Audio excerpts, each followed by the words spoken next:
एक गांव में कुश्ती का आयोजन हुआ था। सभी बड़े पहलवान विभिन्न गांवों से आए थे और सबके पास विशेष कौशल था। इन पहलवानों में सबसे बलवान थे रामू, जिन्होंने आज तक किसी कुश्ती में हार नहीं मानी थी। कुश्ती का प्रोग्राम आरंभ हो गया और हर पहलवान के बीच मुकाबला हुआ। कुश्ती के आखिरी चरण में सभी को रामू के साथ मुकाबला करना होता था और ये रामू के खिलाफ कठिन चुनौती थी। आखिरकार कुश्ती प्रतियोगिता का विजेता केवल रामू ही रहा। गांव के सरपंच ने रामू का हाथ ऊपर किया और उन्हें विजेता घोषित किया और इनाम के रूप में 5 लाख रुपये दिए।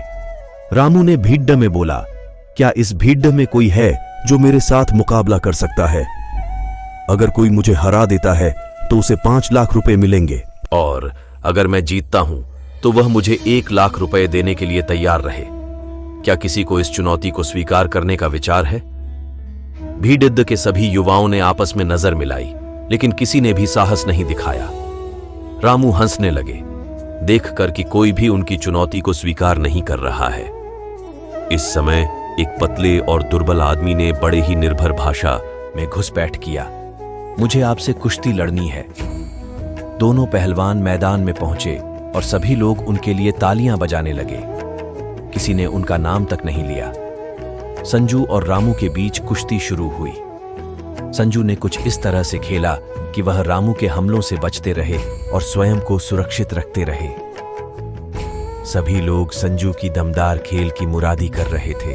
कुश्ती का अंत करीब आया और अब संजू को लग रहा था कि वह कुछ गलती कर गए हैं, लेकिन वह यह भी जानता था कि अगर वह हार गए तो उन्हें 1 लाख रुपये देने होंगे। संजू ने अपनी चालों को ताजगी से बदला और रामू को पकड़ लिया और उसे पीछे की ओर धकेल दिया।